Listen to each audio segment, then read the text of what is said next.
નમસ્કાર. શ્રેણી 8 સામાજિક વિજ્ઞાનમાં પાઠ 3 ભારતમાં રાષ્ટ્રવાદ એના કેટલાક મુદ્દા આપણે ગયા વિડીયોમાં જોયા હતા.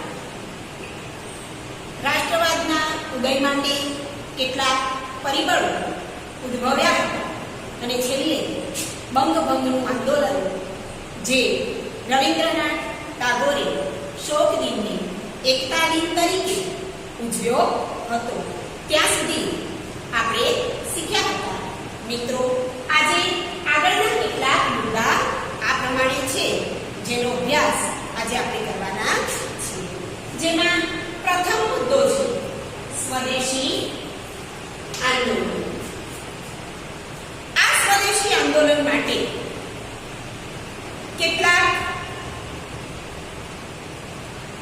લક્ષણો છે, જેમાં મુખ્ય 3 લક્ષણ છે કે વિદેશી માલનો બહિષ્કાર કરવો, સ્વદેશી માલનો વેપાર કરવો અને રાષ્ટ્રીય શિક્ષણ મેળવવું.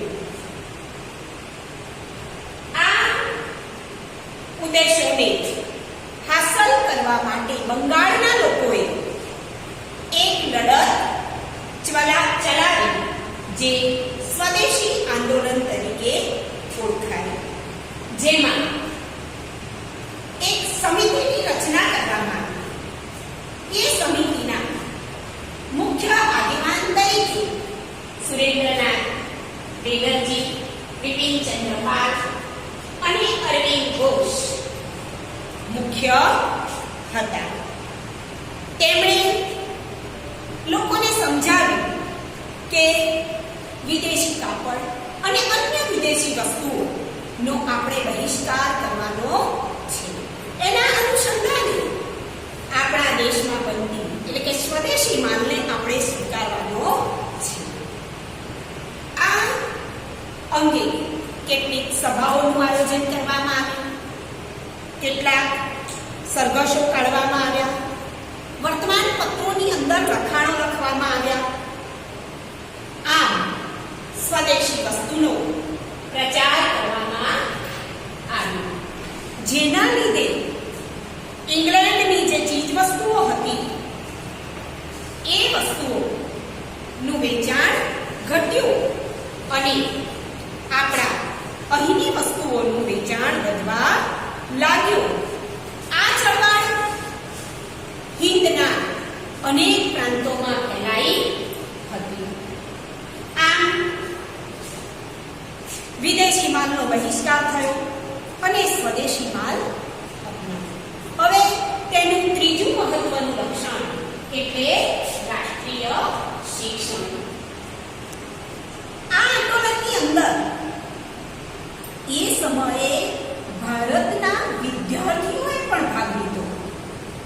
ખૂબ મોટા પાયે આ વિદ્યાર્થીઓ આ આંદોલનમાં જોડાયા હતા અને એના લીધે અંગ્રેજ સરકારે શું કર્યું તો તેમને સામૂહિક દંડ કર્યો. એમને પોતાની જે સંસ્થાઓ ચાલુ હતી એ સંસ્થાઓમાંથી બરતરફ કરવામાં આવ્યા.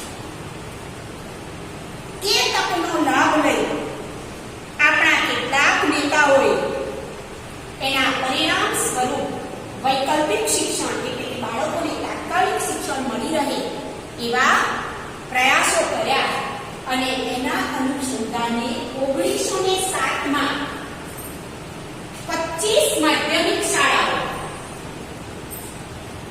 જ્યારે 300 પ્રાથમિક શાળાઓની શરૂઆત કરવામાં આવી અને બધા જ વિદ્યાર્થીઓને જેને બરતરફ કરવામાં આવ્યા હતા એ બધા જ વિદ્યાર્થીઓને આ શાળાઓમાં સમાવી દેવામાં આવ્યા. આમ પોતાના જ દેશનું શિક્ષણ આપણા વિદ્યાર્થીઓને મળવા લાગ્યું. સાથે સાથે 1901માં તમે જુઓ કે 1901ની અંદર શાંતિનિકેતનમાં વિશ્વ ભારતી વિદ્યાલય શરૂ કરવામાં આવ્યું. તેથી તેમાં પણ ઘણા બધા વિદ્યાર્થીઓ જોડાયા. હવે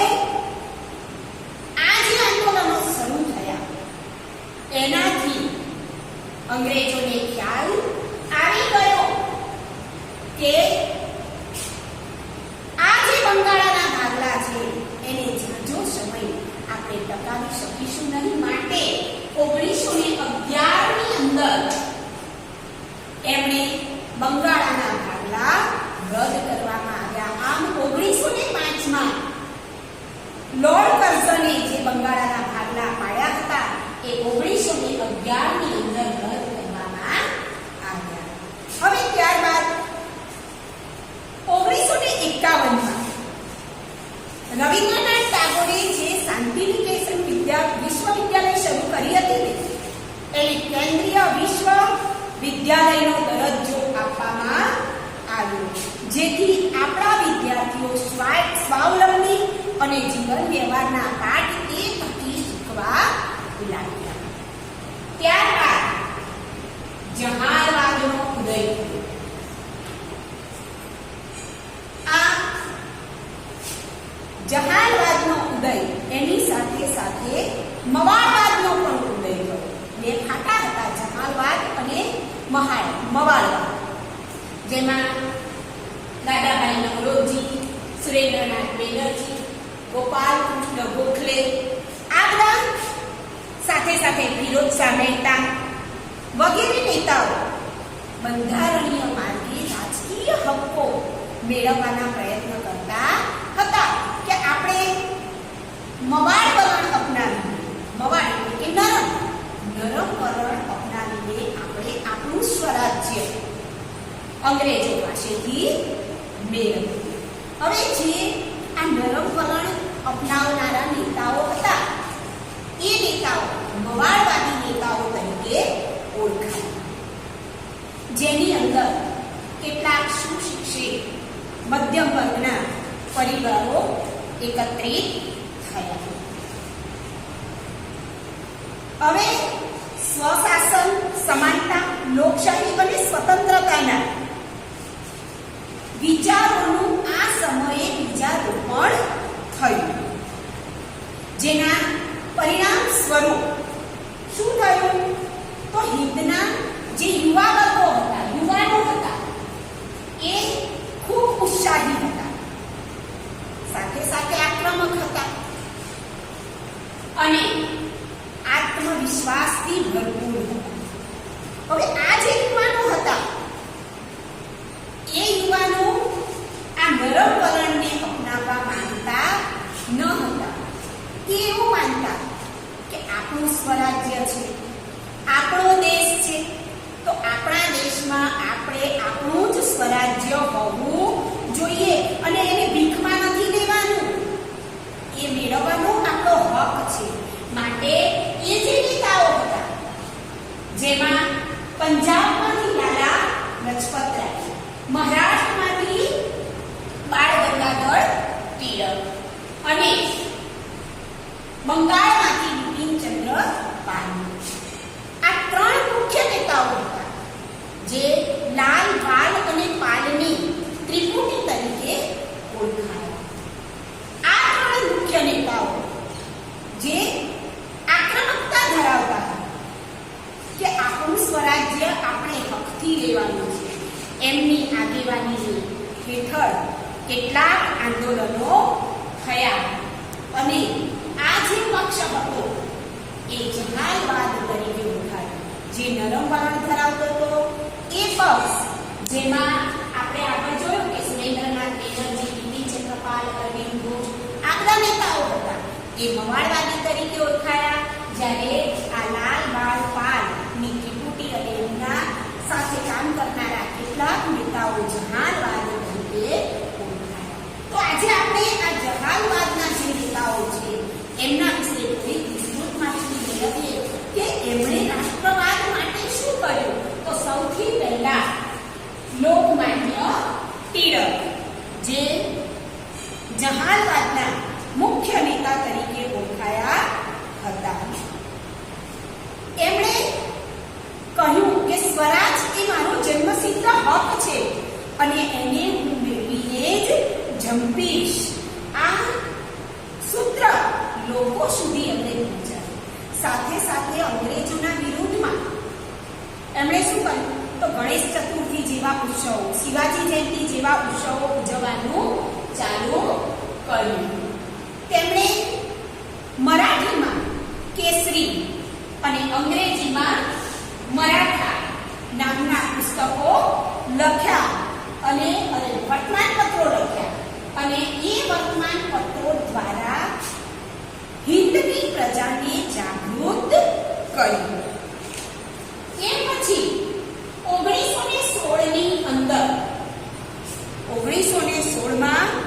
હોમ રૂલ ચળવળમાં તેમણે સક્રિય ફાળો આપ્યો હતો તે તેમાં જોડાયા હતા.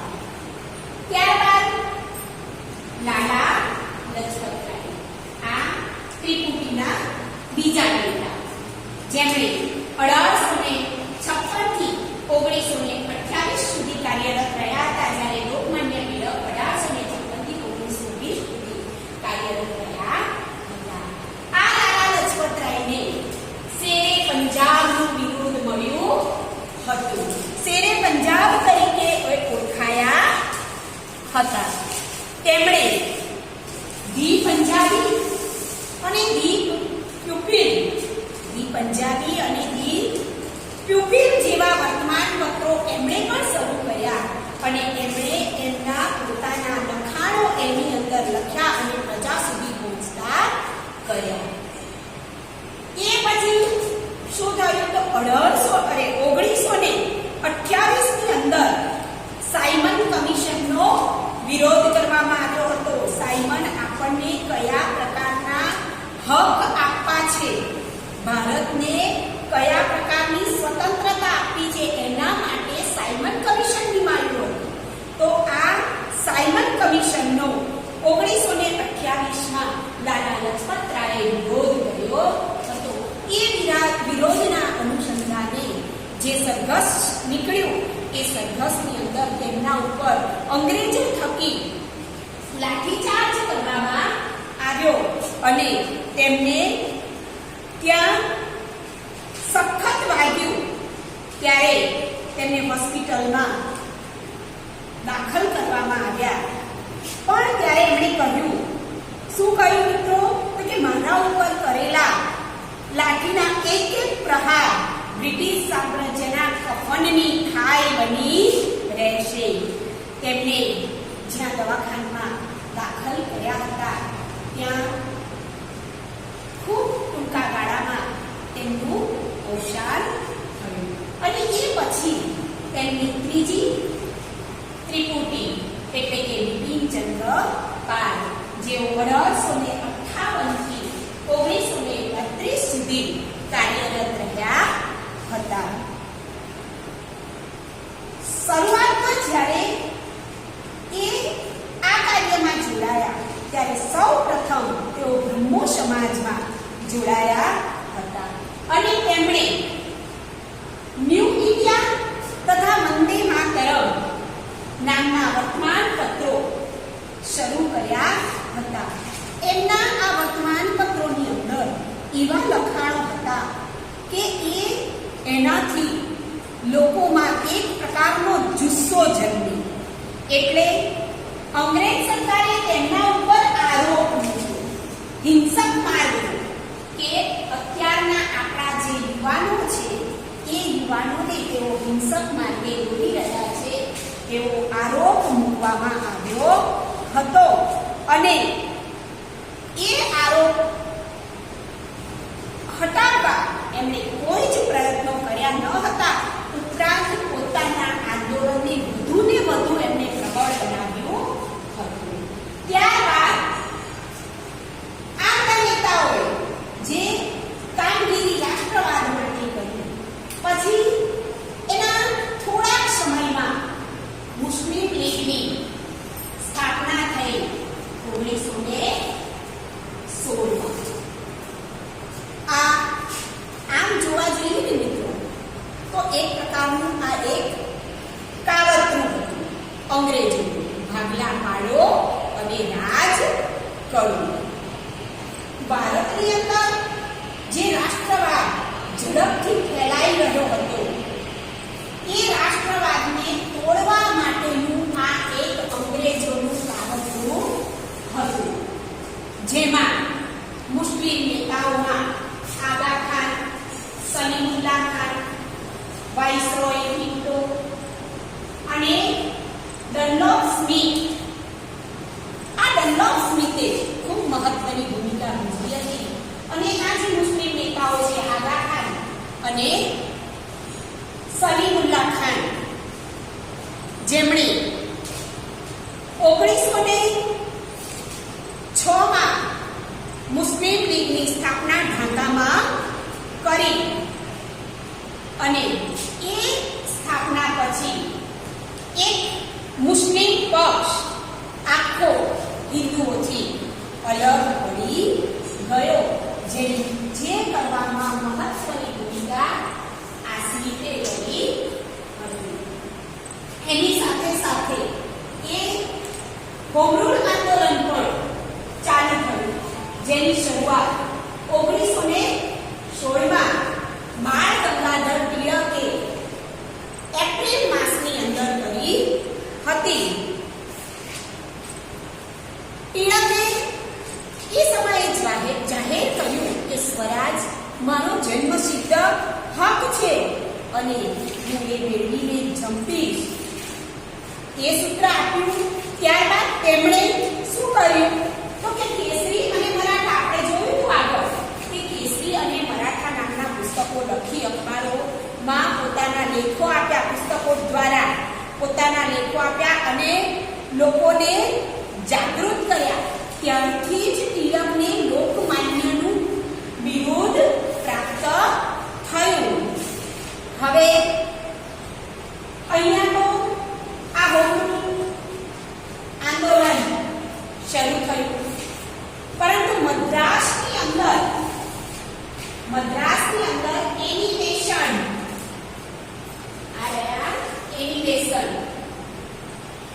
એમણે પણ હોમ રૂલિંગની સ્થાપના કરી અને આ આંદોલનને આગળ વધારવા માટેના પ્રયત્નો કર્યા. તેમણે શું કર્યું તો સપ્ટેમ્બર માસમાં સ્થાપના થઈ. ત્યાર પછી ધી કોમનવેલ્થ અને ન્યૂ ઇન્ડિયામાં પોતાના આ જે વર્તમાનપત્રો હતા ને એ વર્તમાનપત્રોની અંદર એમણે પોતાના લેખો પ્રજા સુધી પહોંચાડ્યા અને બ્રિટિશ સરકારને જણાવ્યું કે હિંદને જવાબદાર રાજ્યતંત્ર કે ગૃહ સ્વરાજ્ય આપવું જોઈએ. મહત્વની વાત એ આવી કે આ સમયે કોંગ્રેસ અને મુસ્લિમ લીગ બંને ફરી પાછા એક થઈ ગયા. જે સ્મિથના લીધે, અંગ્રેજોના લીધે અલગ પડ્યા હતા, એ બંને પક્ષ ફરી પાછા એક થઈ ગયા. એનિમેશનને આજે ચળવળ ચાલુ કરી મદ્રાસની અંદર અને જે લેખો લખ્યા એ લેખોથી શું થયું મિત્રો? તો અંગ્રેજ સરકારને તો સપનામાં ખ્યાલ ન હતો. ચોંકી ઉઠી કે એનિમેશન આ કામ કરે. તેથી તેમને ધરપકડ કરવામાં આવી અને ઉટાકા મંડમાં તેમને નજર કેદ રાખવામાં આવ્યા. જ્યારે તેમની ધરપકડ કરી, તેમને નજર કેદ રાખ્યા, ત્યારે હિંદની પ્રજા ચૂપ બેસે તેમ હતી નહીં. એમને મુક્ત કરાવવા માટે સભાઓ અને સરઘસોનું આયોજન થયું. ઠેર ઠેર લોકોએ વિરોધ કર્યો અને છેવટે એ વિરોધના અનુસંધાને અંગ્રેજોને શ્રીમતી એની બેસન્ટને છોડી દેવા પડ્યા. ત્યારબાદ 1916માં જ લખનઉ કરાર કરવામાં આવ્યો. એ લખનઉ કરાર અનુસાર ઈસવીસન 1915માં કોંગ્રેસ અને મુસ્લિમ લીગે એક સાથે મુંબઈમાં એક અધિવેશન ભર્યું. અધિવેશન એટલે એક સભાનું આયોજન કર્યું. ત્યારબાદ એક વર્ષ પછી ફરી પાછું તેમના વાર્ષિક અધિવેશન સાથે એક સાથે લખનૌમાં કરાર કરવામાં આવ્યો અને તેમાં લોકમાન્ય ટિળકે હાજરી આપી હતી. આ જે કરાર થયો એ જ કરારની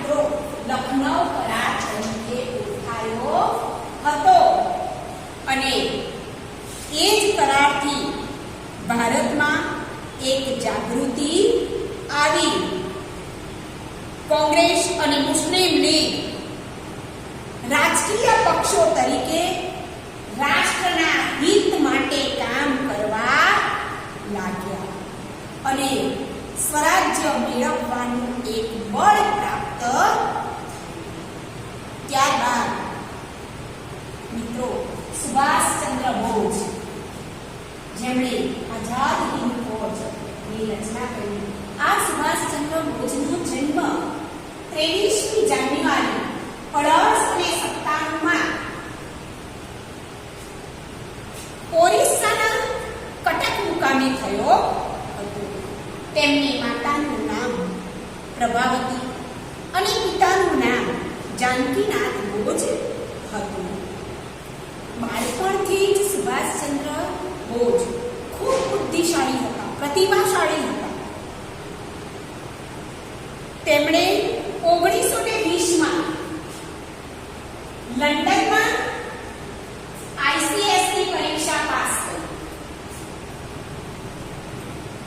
જે ચોથા ક્રમે આવ્યા હતા. ત્યારબાદ તેઓ હિન્દી રાષ્ટ્રીય મહાસભામાં જોડાયા અને દેશની સ્વતંત્રતા માટેની જે ચળવળો હતી એ ચળવળોમાં તેમણે ભાગ ભજવ્યો. 1938માં હરિપુરામાં કોંગ્રેસનું જે અધિવેશન ભરાયું હતું એ અધિવેશનના તેઓ પ્રમુખ બન્યા. ત્યારબાદ 1939માં ત્રિપુરામાં પણ જે અધિવેશન ભરાયું એમાં એ બીજી વાર પ્રમુખ તરીકે ચૂંટાયા. કેટલાક મતભેદો ત્યારબાદ ઉત્પન્ન થયા એટલે એમણે પ્રમુખ પદેથી રાજીનામું આપી દીધું અને મે મહિનાની 1939માં ફોરવર્ડ બ્લોક નામની સંસ્થાની એક પક્ષ કે સંસ્થા સ્થાપી, ફોરવર્ડ બ્લોક. હવે આ સમયે દ્વિતીય વિશ્વયુદ્ધ શરૂ થઈ ચૂક્યું હતું. ફોરવર્ડ બ્લોકે યુદ્ધ વિરોધ પ્રચાર કર્યો એટલે અંગ્રેજ સરકારે તેમને અને તેમના સાથીઓને જેલમાં પૂરી દીધા. અહીં જેલમાં તેઓ ઉપવાસ ઉપર ઉતરે અને ઉપવાસ ઉપર ઉતરતા તેમની તબિયત વધારે લથડવા લાગી, જેથી તેમને જેલમાંથી મુક્ત કરી અને એક મકાનની અંદર નજરકેદ રાખવામાં આવ્યા. પણ 17 જાન્યુઆરી 1941માં મધ્યરાત્રિએ સુભાષચંદ્ર બોઝ અંગ્રેજ સરકારની નજરકેદમાંથી વેશ પરિવર્તન કરી અને ભાગી છૂટ્યા. તેઓ પેશાવર, કાબુલ અને મોસ્કો થઈ છેક બર્લિન પહોંચી ગયા. બર્લિન પહોંચી તેમણે રેડિયો ઉપર પ્રવચન આપ્યું દેશને લગતું. ત્યારે અંગ્રેજ સરકાર જાગી, ચોંકી ઉઠી કે આ શું થયું. પણ સમય ઘણો વીતી ગયો હતો. સુભાષચંદ્ર બોઝ બર્લિનથી સુમાત્રા થઈ અને જાપાન પહોંચી ગયા. તે પછી જાપાન જઈ આઝાદ હિંદ ફૌજનું એમણે સુકાન સંભાળ્યું. પણ એ પહેલા બ્રિટિશ લશ્કરના ભારતીય અમલદાર તરીકે કેપ્ટન મોહનસિંહ, જેમણે આ આઝાદ હિંદ ફોજનું સુકાન સંભાળેલું હતું. પણ એ જ સંસ્થામાં કામ કરતા રાસબિહારી બોઝ આ બંનેને મોહનસિંહ અને રાસબિહારી આ બંનેને કોઈ કારણોસર મતભેદ ઉભા થયા માટે કેપ્ટન મોહનસિંહે આ પદથી રાજીનામું આપી દીધું. જ્યારે તેમણે રાજીનામું આપ્યું ત્યારે આઝાદ હિંદ ફૌજનું જે ભવિષ્ય હતું એનું કોઈ નેતા જ ન રહ્યો. એટલે સ્વાભાવિક છે કે એનું આખું તંત્ર અનિશ્ચિત બની ગયું, ખળભળી ગયું. અને તેથી એ જ સમયે સુભાષચંદ્ર બોઝ ત્યાં પહોંચી ગયા હતા. એટલે રાસબિહારીના કહેવાથી તેમણે 4 જુલાઈ 1943ના રોજ આઝાદ હિંદ ફૌજનું સુકાની પદ સંભાળ્યું. તેમણે આ પદ સંભાળ્યા પછી તેમને નેતાજીનું બિરુદ મળ્યું. કારણ કે પોતે એ સંસ્થાના નેતા બન્યા, મુખ્ય નેતા બન્યા. એટલે લોકોએ તેમને નેતાજીનું ગુલામનું નામ આપ્યું. ત્યારે તેમણે ત્યાંની પ્રજાને, ત્યાંના જે હિન્દુઓ હતા એમને ચલો દિલ્હી નું સૂત્ર અને જય હિન્દનો મંત્ર આપ્યું. ત્યાંથી તેઓ દક્ષિણ પૂર્વ એશિયાના દેશોમાં ગયા. ત્યાં રહેતા જે ભારતીયો હતા એ ભારતીયોને પોતાની માતૃભૂમિ માટે પોતાનું બલિદાન આપવા સમજાવ્યું. તેમણે એ લોકોને એક સૂત્ર આપ્યું કે તું મુझे खून दो मैं तुम्हें आजादी दूंगा. અને આમ આ લડતનું આહ્વાન તેમણે. ત્યારબાદ આગળનો મુદ્દો છે મિત્રો કામ ચલાવ સરકાર. ઓક્ટોબર 1943માં સુભાષચંદ્ર બોઝે સિંગાપોરની અંદર એક કામ ચલાવ સરકારનું આયોજન કર્યું, સ્થાપના કરી અને તેના સર્વોચ્ચ વડા તરીકેનો તેમણે હોદ્દો સ્વીકાર્યો. આ કામ ચલાવ સરકારે ઇંગ્લેન્ડ અને અમેરિકા સામે પોતાનું યુદ્ધ જાહેર કર્યું. ત્યારબાદ આઝાદ હિંદ ફૌજની કામગીરી. હવે આજે એક સંસ્થા સ્થપાઈ, એણે શું કામ કર્યું? તો સુભાષચંદ્ર બોઝ એ સંસ્થાના વડા હતા. એમણે આખી એ સંસ્થાનું પુનઃ આયોજન કર્યું અને કેટલાક સૈનિકો એકત્રિત કર્યા, એને સઘન તાલીમ આપી,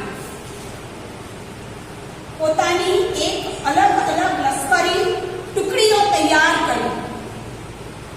એ ટુકડીઓના નામ તેમણે ગાંધી, સુભાષ, નહેરુ, આઝાદ વગેરે આપ્યા. એવું નથી મિત્રો કે માત્ર પુરુષોની જ આ ટુકડી તૈયાર કરી, એમણે સ્ત્રી સૈન્ય પણ તૈયાર કર્યું, જેને ઝાંસીની રાણી એવું નામ આપવામાં આવ્યું હતું. આઝાદ હિંદ ફૌજે ભારતની જે પૂર્વ સરહદો હતી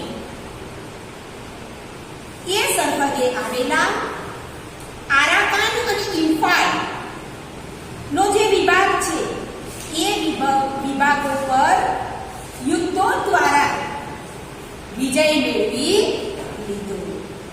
પણ ત્યાં પહોંચતા એમની પાસેનો જે શસ્ત્ર સંરક્ષણનો પુરવઠો હતો એ પુરવઠો ખૂટી ગયો, સખત તંગી વર્તાઈ, ભારે વરસાદ પણ પડ્યો.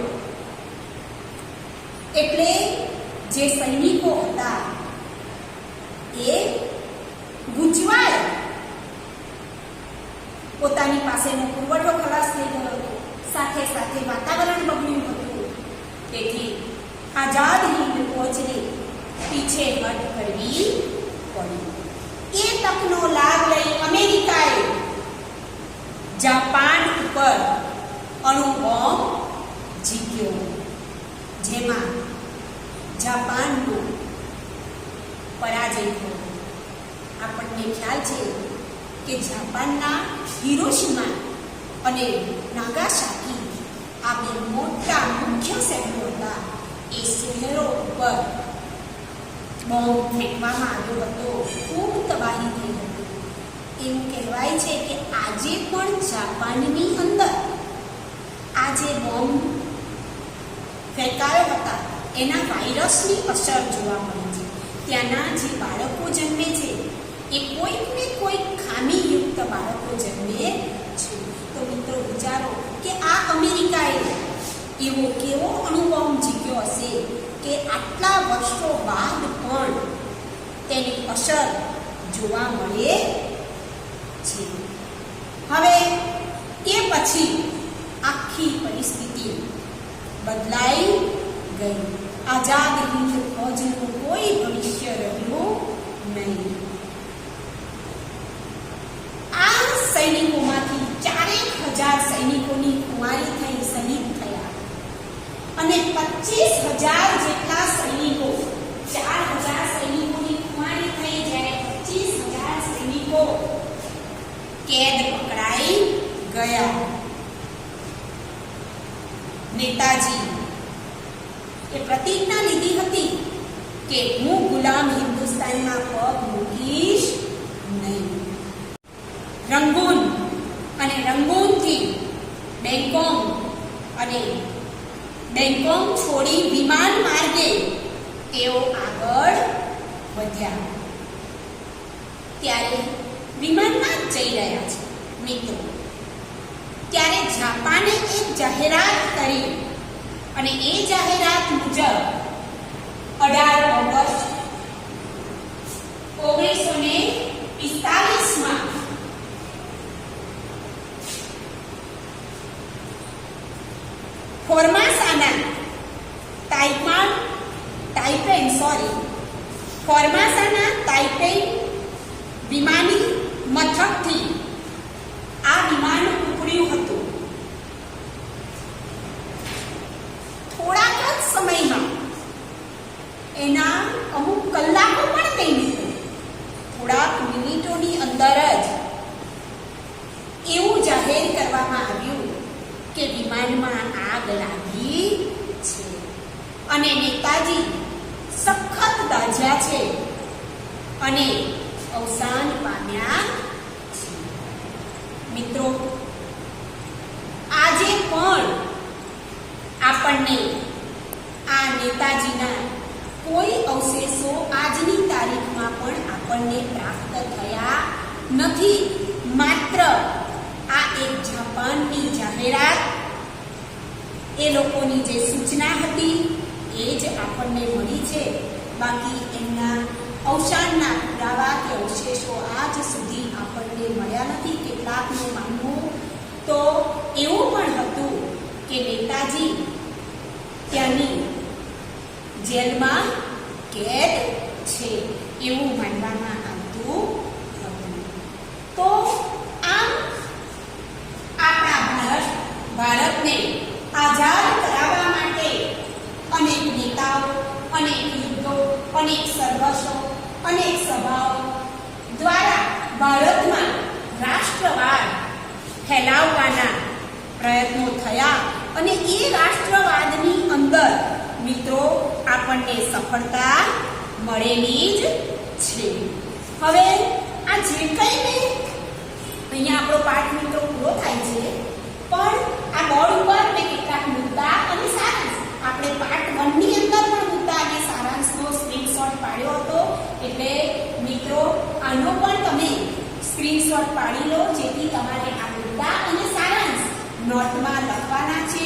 ત્યારબાદ હું કેટલાક મુદ્દા પછી તમને આપું છું, પહેલા આનો સ્ક્રીનશોટ પાડી લો.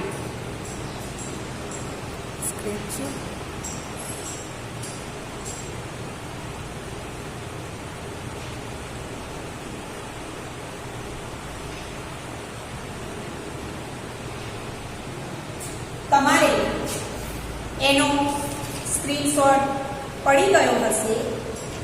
હવે આ છે એના કેટલાક મુદ્દા જે તમારે શરૂઆતમાં લખવાના છે.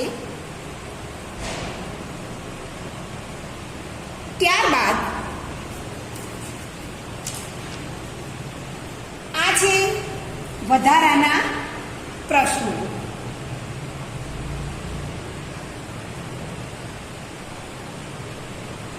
એ પણ તમારે તમારી નોટબુકમાં લખવાના છે, જેથી આપણે પરીક્ષામાં વિકલ્પો, ટૂંકા પ્રશ્નો જે કંઈ પૂછાય છે જેમાં આપણને ઉપયોગી બની રહે.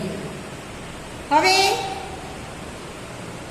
આ સાથે આ પાઠનું સ્વાધ્યાય તો કરવાનું જ, તો એ પાઠનું સ્વાધ્યાય છે જે તમારા પાઠની પાછળ છે.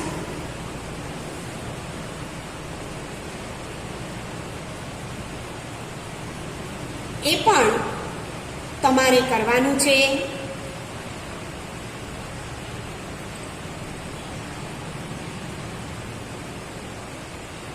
સાથે સાથે આ પાઠની પ્રવૃત્તિ, તો પ્રવૃત્તિમાં મિત્રો આપણે જે કંઈ આપણા નેતાઓ વિશે શીખ્યા એ નેતાઓના ચિત્રો તમે જુઓ, તમારા પાઠમાં આપેલા છે. આ છે વ્યોમેશચંદ્ર બેનર્જી. ત્યારબાદ બંકિમચંદ્ર ચટ્ટોપાધ્યાય, દાદાભાઈ નવરોજી, તેમની બાજુમાં સુરેન્દ્રનાથ બેનર્જી, ગોપાલ કૃષ્ણ ગોખલે, લોકમાન્ય ટિળક,